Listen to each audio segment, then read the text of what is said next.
Se você curte velocidade e quer saber tudo sobre o desempenho dos brasileiros que estão competindo nas pistas internacionais, seja bem-vindo ao podcast Mundo Afora, um conteúdo sobre esporte a motor associado ao site f1mania.net, onde você acompanha diariamente todas as notícias, todas as novidades a respeito de Fórmula 1, de várias categorias. E, aliás, eu já convido você a seguir site F1 Mania nas redes sociais. Procura lá no Twitter, no Instagram e no Facebook por site F1 Mania. Convido também, claro, a assinar o nosso feed de podcasts, porque tem muita coisa boa de segunda a sexta. No finalzinho desse episódio a gente fala sobre isso. Eu sou Alexander Grunwald, jornalista especializado em automobilismo. Como sempre, eu estou aqui com meus parceiros desse bate-papo, Leonardo Marçom e Felipe Giacomelli, também jornalistas especializados, porque a gente tem muito assunto sobre os brasileiros que competem mundo afora. Nessa semana tivemos uma vitória, mais uma vitória, terceira seguida de Hélio Castro Neves no IMSA, e uma vitória inclusive com dobradinha brasileira, também vamos falar bastante disso, mas é uma vitória que também pode ser determinante para o futuro do Helinho, não é, Léo? Pois é, Grum. Primeiramente, a você, Grum, Felipe, você que acompanha a gente. Pois é, uma vitória determinante do Helinho, terceira dele seguida. O Brasil, né? O Helinho e os brasileiros na IMSA numa grande fase. As últimas 4 corridas tiveram vitórias brasileiras, mas falando especificamente do Helinho, ele se coloca como candidato à disputa do título da IMSA e começa a almejar um 2021 bastante promissor para ele. A gente não sabe ainda qual vai ser o caminho que ele vai tomar, se Indy ou se permanecer na IMSA em outra equipe, mas deixa um sentimento de um 2021 bastante promissor também.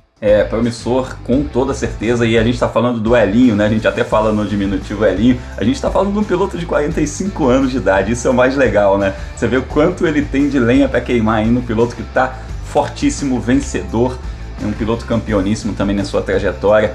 E a gente, obviamente, que fala dessa galera experiente, mas também fala da galera que quer chegar lá, que está buscando o seu espaço, que está galgando essa escada rumo à Fórmula 1. E o fim de semana também foi de vitória brasileira na Europa. Felipe Giacomelli. Oi, Grum, oi, Léo. Teve mais uma vitória de Caio Collet, terceira dele na temporada da Fórmula Renault Eurocup. Mas o lado ruim da notícia é que o Victor Martin, grande adversário dele na luta pelo título, também chegou no degrau mais alto do pódio. E a disputa entre os dois promete, deve ir até a etapa final e o título pode ser decidido nos detalhes.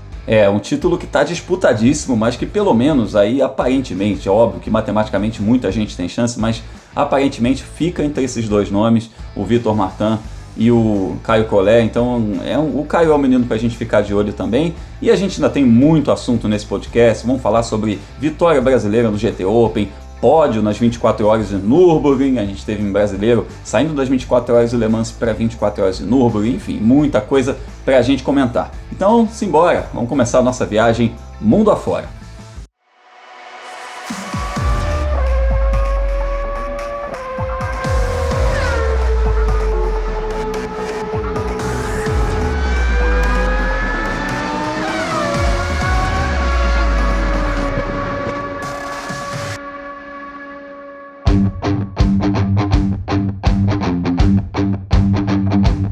Começamos pelos Estados Unidos, Mid-Ohio, pista curta com corrida longa, porque teve IMSA, principal campeonato de endurance da América do Norte, e é um campeonato que está disputadíssimo, é um campeonato que está, primeiro, com muita corrida boa, que a gente gosta, isso é muito legal.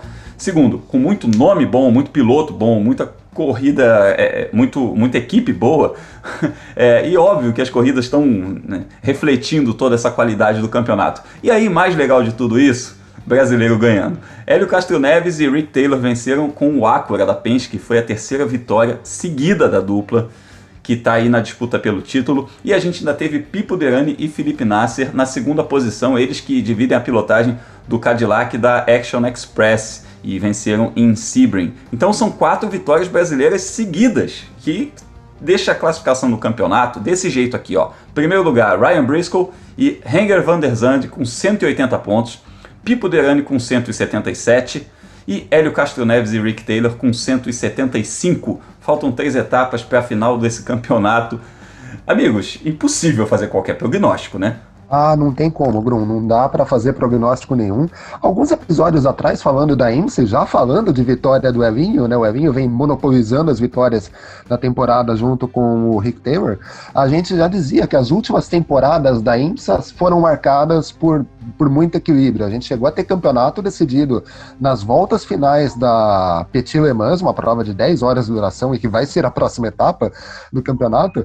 O campeonato sendo decidido nos últimos momentos da última prova, né? Então é um campeonato imprevisível. E falando especificamente dessa etapa de Mid-Ohio, foi uma etapa que não começou tão bem assim para o Webb e para o Taylor, né? Eles chegaram a cair para a quarta posição no início da prova, acabaram se beneficiando de alguns erros de rivais, algumas bandeiras amarelas, punições que aconteceram, e após uma rodada de parada nos boxes, eles surgiram na liderança, superando exatamente o Cadillac do Pipo e do Felipe Nasser. E aí rumaram para conseguir essa terceira vitória. Eu lembro que quando o campeonato voltou, o Webb e o Taylor não tiveram um bom início de temporada, mas essas 3 vitórias colocaram eles muito na briga pelo título. Faltando ainda 3 etapas para os pilotos de protótipos, a tendência é que o campeonato seja muito, muito disputado. Não dá para apostar em quem vai ganhar, não. E, Léo, tem uma coisa interessante da gente ver da IMSA nesse ano, é que por causa da pandemia, as 12 horas de Sebring, que era a segunda corrida do campeonato, agora fecha a temporada. Então antes a gente tinha as corridas de Daytona e de Sebring sendo as 2 primeiras, então você tinha um peso muito grande para as provas de longa duração no começo, e as corridas sprint, né, que só tem 2 horas e 40 de duração, é que definiam mais ou menos o título. Esse ano é o contrário. Agora a gente tem 3 etapas faltando, uma é a Petit Le Mans de 10 horas, aí depois é uma Laguna Seca normal de 3 horas de duração, e aí depois tem as 12 horas de Sebring, que tem 12 horas. E aí vira também o peso um pouco para quem que é o terceiro piloto das equipes, né? E aí pode ser que o Pipo Derani e o Felipe Nasser podem dar o pulo do gato, porque eles estão em segundo do campeonato e o terceiro piloto do carro dele é o Felipe Albuquerque, que é de longe o principal piloto desse ano na divisão LMP2, ganhou Le Mans, está liderando o WEC, está liderando a European Le Mans Series. O carro do Hélio não tem um piloto definido, o terceiro piloto, foi o Alexander Rossi em Daytona, mas talvez ele não volte para Petit Le Mans nem para Sebring. Se voltar, é claro que é um avanço, um ótimo piloto que luta pelo título na Indy quase constantemente, apesar desse ano dele não estar sendo tão bom assim, mas não é um piloto que tem tanta experiência em corridas de longa duração. E o mesmo vale para o carro do Ryan Briscoe e do Renger van der Zandt, que não tem um terceiro piloto definido. Foi Scott Dixon e Kamui Kobayashi lá em Daytona, e depois na corrida que eles tiveram em Road Atlanta, que substituiu a de Watkins Glen, foi só a dupla, né? Então também falta ver quem vai ser o piloto do carro 10. Então, nesse peso a mais que as corridas de longa duração estão tendo esse ano, quem pode se dar bem são os 2 brasileiros. É verdade, é muito bacana a gente ver como é que o campeonato está muito equilibrado, né? E a IMSA trabalha muito esse equilíbrio também. O Pipo Derani abriu uma live no Instagram logo depois da corrida, estava ele e o Felipe Nasser no carro, voltando lá do autódromo, e eles estavam comentando, né? Fazendo meio que perguntas e respostas com o pessoal que estava na live. E uma das coisas que eles falaram é que a IMSA trabalha muito a questão da equalização. Então o tanque de combustível deles estava com um pouco de diferença, né, a respeito do tamanho em relação ao Acura da Penske. Então a parada deles precisou ser um pouco maior. Por isso que eles consideraram a corrida deles perfeita. Você fala, pô, perfeita, mas foi segundo? Pois é, perfeita dentro do que eles podiam fazer. Então eles saíram muito satisfeitos de lá. Eles sabiam que eles tinham que fazer uma parada um pouco mais longa, né? Então eles acabaram, dentro da possibilidade, ficaram muito felizes. E aí a gente também pensa, né, o que a IMSA vai fazer para as próximas etapas, essa equalização dos protótipos. Então devem mexer em alguma coisa ainda mais para frente, até o final do campeonato, e a gente vai ver ainda muito equilíbrio, com certeza. Agora, tem uma coisa a respeito desse final de semana da IMSA, né, que a gente está falando muito da terceira vitória seguida do Hélio Castro Neves, que evidentemente é notícia, mas teve uma outra notícia envolvendo o Hélio Castro Neves que causou um burburinho danado, que ele foi confirmado para o lugar do Oliver Askew na etapa da Indy, a próxima etapa da Indy, defendendo a McLaren. Ou seja, isso significa que ele vai correr uma prova da Indy fora da Penske pela primeira vez desde 1999, quando ele correu pela Hogan. Isso também ensaia um pouquinho o que pode ser o futuro do Hélio Castro Neves. Felipe, o que tem de conversa, o que tem de oficial dentro dessa história do Helinho pintar na McLaren em 2021? Tem esse interesse, né, que ele não está correndo agora em Indianápolis por acaso. Ele realmente deve estar na lista da McLaren. Olha aí, falando Penske pelo costume, mas... É muito costume, né? Ele deve estar sim. Mas a McLaren tem uma questão muito importante, né? Ela é uma equipe que não precisa de patrocinador, né? Os dois, quer dizer, ela tem os seus patrocinadores e ela não exige que os seus dois pilotos, né? O Pato Ward ou o Oliver Askew levem patrocinador. Para o Hélio Castro Neves entrar no ano que vem, ou vai ser no lugar desses dois pilotos, o que é muito improvável, porque a equipe, quando trouxe os dois, foi uma aposta de longo prazo, não foi para uma temporada só, ou ele vai ter que também trazer investimento para o time, né? Um terceiro carro, seja só para Indianápolis, só para os ovais, ou algumas etapas do calendário, talvez até todas, vai depender do Hélio trazer investimento para o time. E aí a gente sabe que ele é um piloto que ele é muito bem quisto por patrocinador, ele sabe falar para a câmera, ele se preparou a vida toda para isso.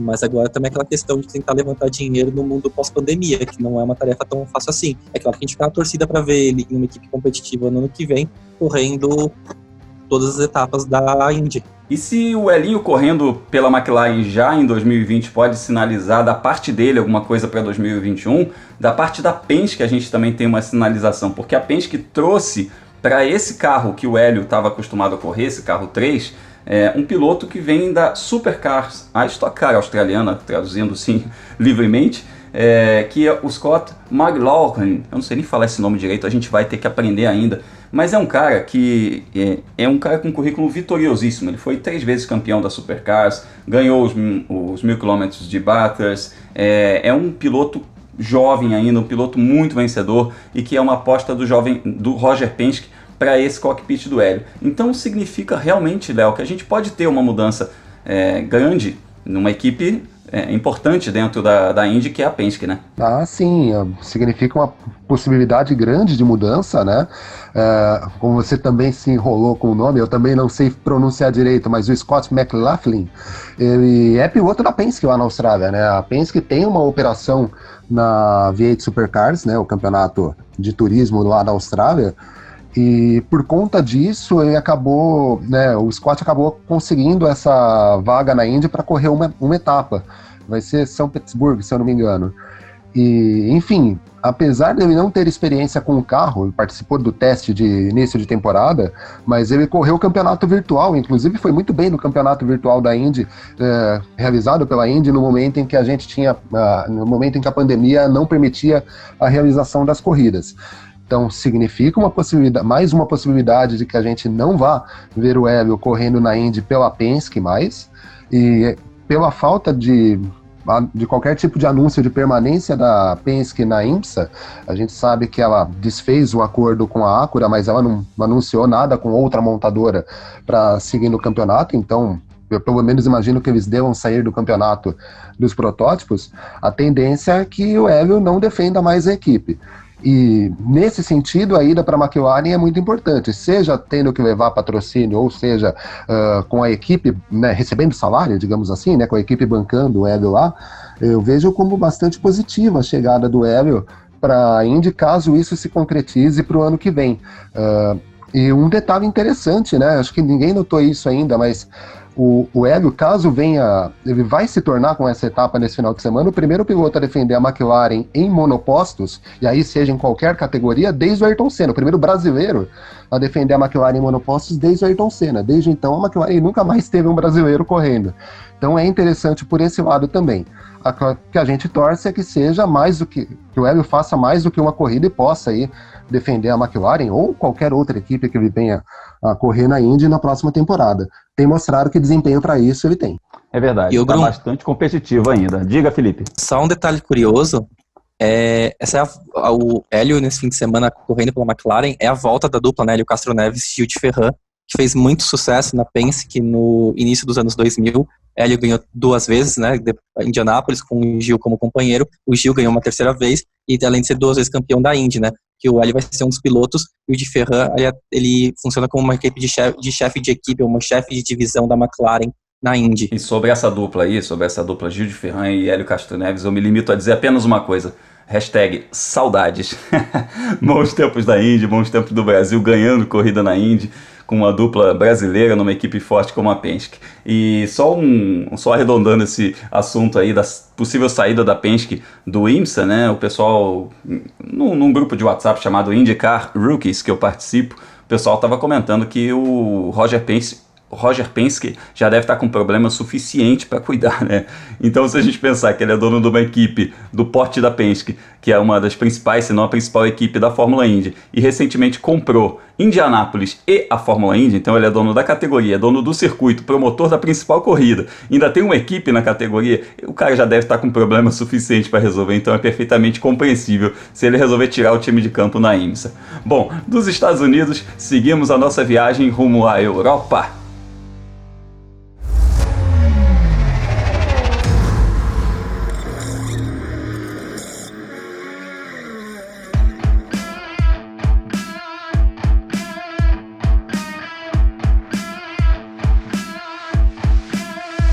Desembarcamos na Holanda porque teve mais uma rodada da Fórmula Renault Eurocup.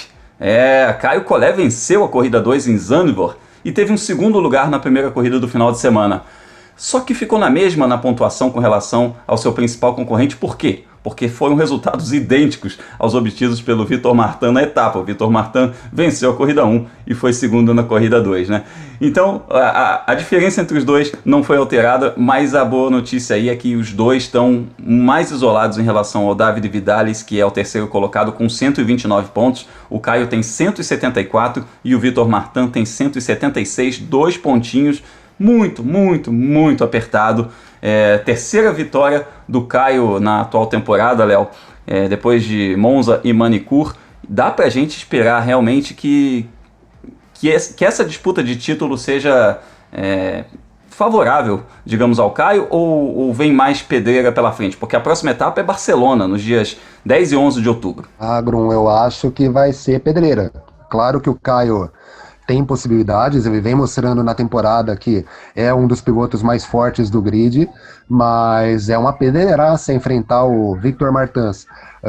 E principalmente depois dessa última etapa em Zandvoort, a gente pôde perceber que o campeonato vai ficar polarizado entre os dois, né? O Vidalis, ele estreou no campeonato na segunda etapa e estreou com um desempenho arrasador, venceu as duas corridas, as duas primeiras corridas dele na temporada. Só que depois disso ele não conseguiu se mostrar com força suficiente para brigar com o Vitor e com o Caio. Então a temporada polarizou entre esses dois. Barcelona vai ser mais um episódio dessa disputa, e eu acredito que o campeonato vai ficar entre esses dois mesmo. São dois pilotos já experientes, né? O Caio na segunda temporada, o Vitor, salvo engano, na terceira temporada dele na Fórmula Renault Eurocup. Então o Caio tem grande chance de conquistar o título, mas não vai ser fácil não, tá com um adversário bem indigesto para enfrentar aí nessa sequência de campeonato. Esse campeonato tem cara que vai ser decidido nos detalhes, né? Acho que no episódio passado do podcast a gente contou a história do Oscar Piastri, né, que foi o campeão do ano passado, e resumindo um pouco, para quem não escutou a gente, ele ganhou o campeonato porque ele abandonou uma corrida, mas choveu muito nessa corrida. Aí o ganhador da prova, que foi justamente o Vitor Martin, somou só 12,5 pontos, porque a corrida teve só 3 voltas. E a diferença entre os dois pilotos no fim do ano foi de 12,5 pontos. Quer dizer, desculpa, foi de 7,5 pontos. E aí os 12,5 pontos que ficaram faltando, né, porque só metade da pontuação que foi distribuída, fez a falta e mudou quem foi o campeão. Não acho que esse ano a gente vai ter uma situação tão extrema como essa, mas tem alguns detalhes entre o Vitor Martin e o Caio Collet que a gente já pode olhar. Uma delas é a classificação. O Vitor Martin já tem 5 poles no ano e converteu 4 delas em vitória. O Caio tem 2 poles. E aí pode ser esses pequenos detalhes, né? Quem que vai largar na frente, quem que vai precisar ultrapassar, quem que vai estar com mais pressão em si próprio, que pode definir o título. E também quando a gente vê quando é 2 pilotos assim, muito experientes brigando pelo título, eles não tentam cometer erros. Eles sabem que terminar em segundo lugar uma corrida é melhor do que tocar no adversário, terminar na penúltima curva. Então, aí a classificação ganha um pouco mais importância, a largada ganha mais importância, a relargada ganha mais importância, e ter a estratégia certa na questão também de mau tempo, quem que vai estar com o pneu para pista molhada, quem que vai estar com o pneu para pista seca, em qual momento pode fazer diferença. Felipe, eu estava observando outra coisa esse fim de semana que passou a respeito da Fórmula 2, que a gente teve a primeira vitória do Guan Yu Zhou, que é o chinês que corre na Fórmula 2, primeira vitória dele na categoria, e depois, né, de 2 anos praticamente, E numa temporada em que a gente já teve vitória do Christian Lundgaard, que é outro piloto da academia da Renault e um piloto estreante. E a Renault não tem nesse momento um programa pensando em renovação, porque já está com seus pilotos definidos para o próximo ano, o Fernando Alonso e o Esteban Ocon. Então é um projeto aí que a gente deve ter pelo menos uns 2 anos sem mudança nesse quadro da Renault. Mas se a gente pensar na idade do Caio, na fase de carreira do Caio e do Vitor Martin, são pilotos que já vão chegar nessa fase, já vão chegar prontos para a Fórmula 1 numa época de transição da equipe também, né? O que pode ser interessante para esses 2 meninos. Ah, sim, Brum. Se você imaginar que o Alonso deve ficar por pelo menos 2 anos na equipe, e o Esteban Ocon não deve ser muito diferente disso, quando o Caio estiver pronto para, de repente, chegar na Fórmula 1, quem sabe chegar na Fórmula 1, a gente vai estar exatamente no final desse período do Alonso e do Ocon na equipe da Renault da Fórmula 1. Então, acho que não preocupa tanto. Até em cima disso, o Grum, lembro que estava no evento, a gente foi no evento em que o Caio foi anunciado como membro da Academia de Pilotos da Renault, coisa de uns 2 anos atrás.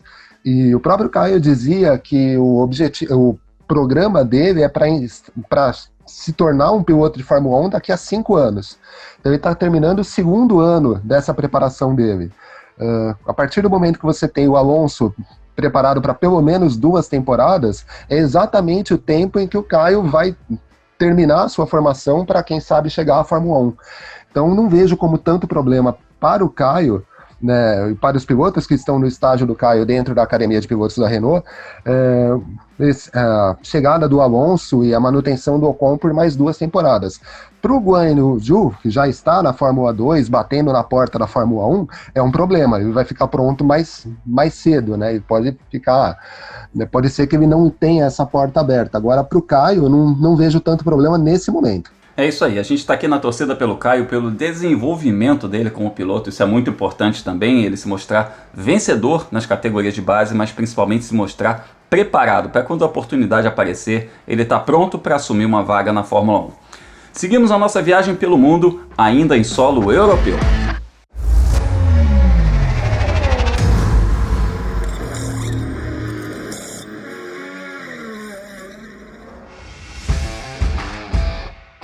Saindo da Holanda para desembarcar em Monza, na Itália, porque Alan Kodair e Marcelo Hahn venceram na classe Pro-Am a 2ª corrida da etapa de Monza do GT Open. Eles correram com uma McLaren 720S GT3, a 2ª vitória do Marcelo Hahn na temporada. Ele venceu também no Red Bull Ring, mas a primeira vitória do Kodair. Então vamos entender como é que funciona isso? Ninguém melhor do que o próprio Alan Kodair para explicar para a gente como é que isso funciona. Fala, Alan!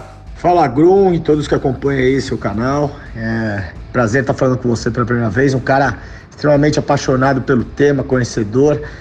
E falando um pouco da GT esse final de semana, é um campeonato que vem muito bem. Para quem... eu estou me considerando líder do campeonato, só para explicar, mas eu não sou quem é o Marcelo. Como eu tive que faltar 2 por compromisso com a Stock Car, e talvez eu tenha que faltar mais uma, quem está liderando o campeonato é ele, porém eu estou junto, eu me sinto líder do campeonato junto.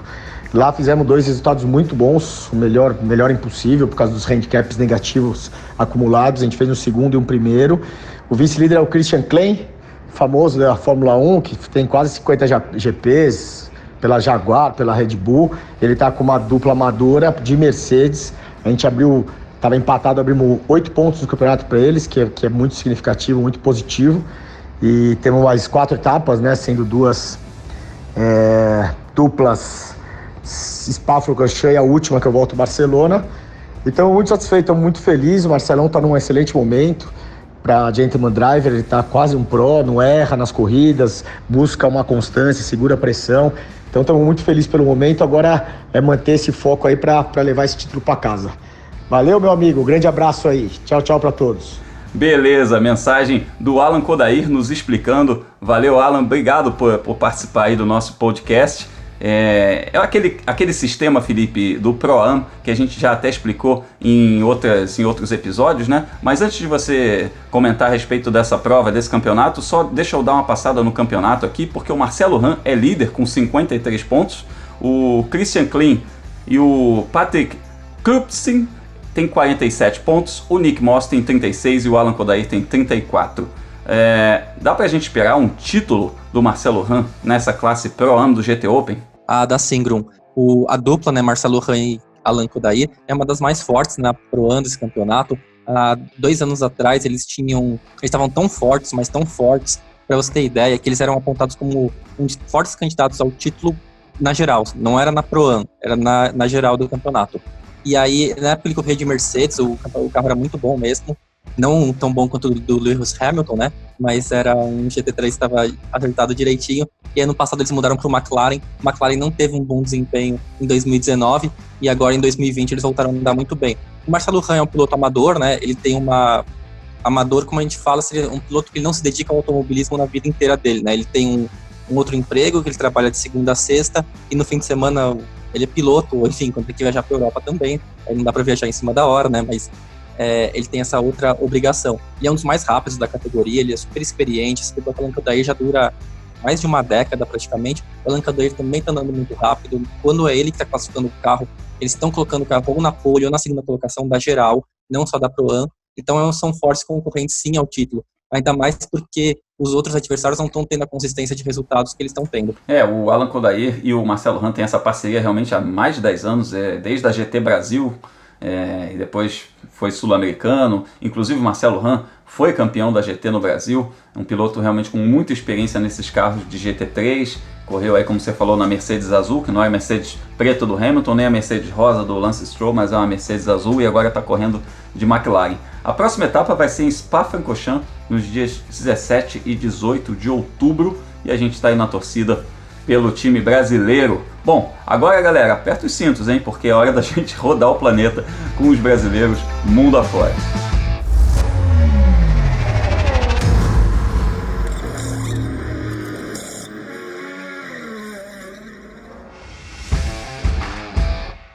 E a gente começa o nosso giro pelo mundo falando de Fórmula 2, que teve etapa da Fórmula 2 em Sochi, na Rússia, como preliminar da Fórmula 1. Uma pista que não caía ali boas corridas, não foi assim na Fórmula 1 e foi assim até na Fórmula 2, que costuma ter boas corridas. A corrida 1 foi um pouco modorrenta e teve vitória do Mick Schumacher, que está aí bastante cotado para subir para a Fórmula 1 em 2021.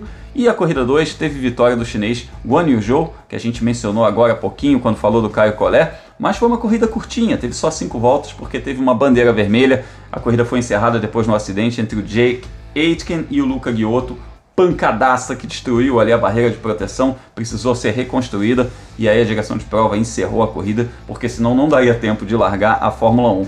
Pra gente a boa notícia foi que o Pedro Piquet terminou em nono essa segunda corrida e fez mais pontos no campeonato. Foi uma etapa difícil para o Felipe Drugovich, que quebrou na corrida 1 logo no começo, tomou um toque e aí quebrou alguma coisa no carro e largou lá atrás na corrida 2 e não teve tempo de fazer nada porque a corrida foi muito curtinha. O Samaia também ficou na primeira curva, num toque ali nessa corrida 2. Então o saldo para os brasileiros foi apenas essa pontuação do Pedro Piquet, que somou mais pontos para o campeonato e deve permanecer na Fórmula 2 para mais uma temporada. Girando aí da Rússia, a gente vai para Buenos Aires para falar da Super TC 2000, porque Rubens Barrichello foi o 8º colocado na segunda etapa do Super TC 2000 na Argentina, em Buenos Aires. Depois ele acabou excluído por conta de uma manobra, ele foi julgado lá pelos comissários, tinha sido 8º na pista, acabou tendo o resultado retirado por conta dessa manobra, mas foram 2 corridas, dois finais de semana seguidos em Buenos Aires, o Rubinho se adaptando aí ao Super TC 2000. A vitória dessa prova aí foi do Facundo Arduzo com o Matias Rossi e o Mattia Milà no pódio, e o Matias Rossi, companheiro do Rubinho, é líder do campeonato. O Rubinho está em 11º com 6 pontos e o Matias Rossi é o líder do campeonato. A gente vai conversar com o Rubinho agora na próxima etapa da Stock Car em Cascavel, vou trocar uma ideia com ele para a gente trazer um depoimento do Rubens Barrichello a respeito dessa experiência na Super TC 2000. A próxima etapa é no dia 25 de outubro.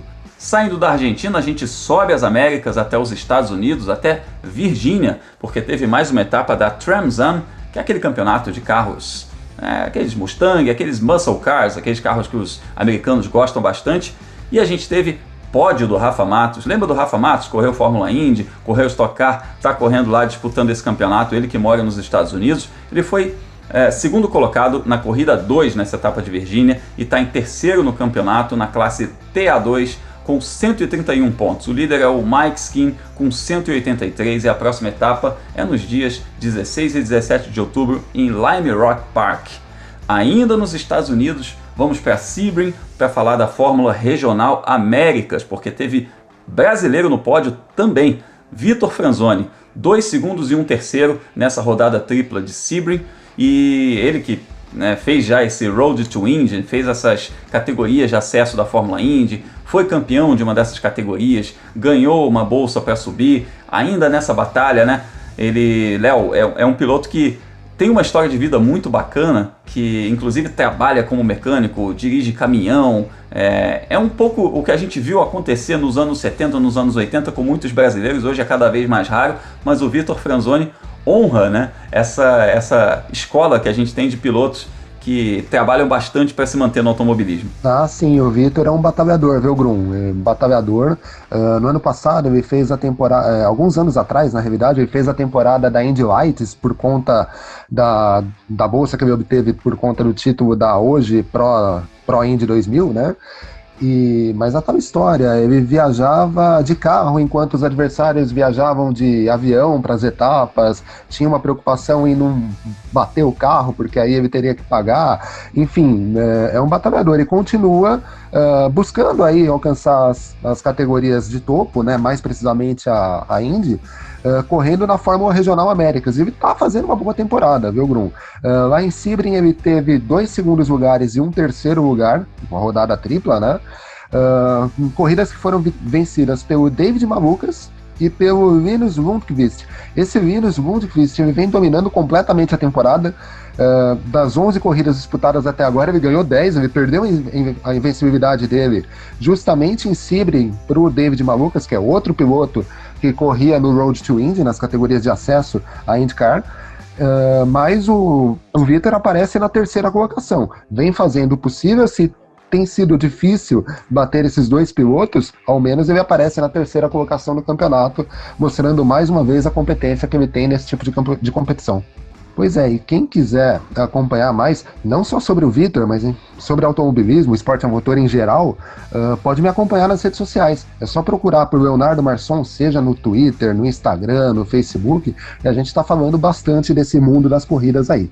Valeu, Léo. Pois é, vamos interagir, galera. Vamos falar lá no Twitter, vamos conversar sobre os brasileiros que estão mundo afora. E para encerrar esse nosso giro, a gente sai dos Estados Unidos e volta para a Europa, para Nürburgring, Alemanha, para falar das 24 horas de Nürburgring, porque a gente teve brasileiro no pódio. Augusto Farfus terminou em terceiro lugar, ao lado do Jens Klingmann e do Martin Tomzik e do Sheldon van der Linde, pilotando um BMW M6 GT3. A vitória ficou com outro BMW do trio Alexander Sims, Nick Etzberg, Nick Yelot.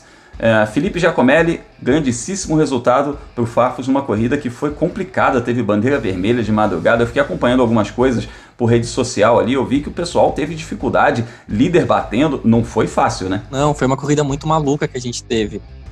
Imagina assim, se chover um temporal em Daytona, vai ser difícil correr porque tem uma parte no oval, mas é uma pista pequena, que você tem estrutura, né, para você escoar a água, para você ver onde os carros estão. Se chover em Le Mans, vai ficar um pouco mais complicado, porque a gente fala de uma pista de quase 4 minutos, né?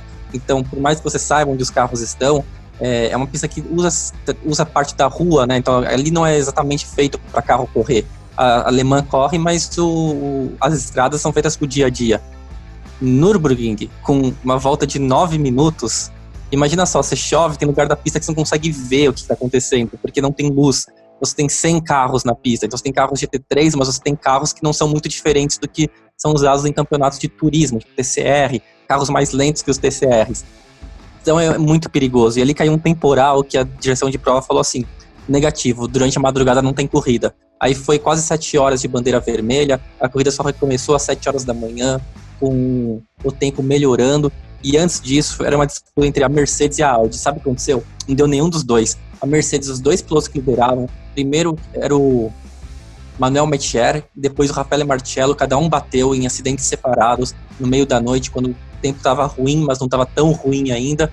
E de manhã, a BMW conseguiu perceber os momentos em que a pista estava precisando de pneu seco, Os momentos em que o asfalto pediu um pneu para pista molhada e fez a parada nos boxes antes. E como a gente está falando de uma pista de 9 minutos de duração de uma volta, se você consegue perceber isso antes do seu adversário, você ganha muita vantagem, né? Porque você consegue descontar praticamente, às vezes, 1 minuto em uma volta até o seu adversário conseguir nos boxes antes. E aí foi quando a BMW deu o pulo do gato e ficou com a vitória com a dupla com o trio do Alexander Sims, do Nick Katzburg e do Nick Eloli.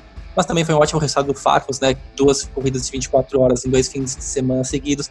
Agora, enfim, merecido descanso para ele, né? Não, ele corre nesse fim de semana também. Uma corrida um pouquinho mais curta, né? São as 8 horas de Indianápolis, defendendo também a BMW naquele campeonato IGTC, né? Que a gente já falou dele aqui no podcast, já correu em Bathurst, e as outras etapas tinham sido adiadas por causa da pandemia. Quem também corre é o Rodrigo Batista, na Ferrari, que ele usa na temporada completa nos Estados Unidos.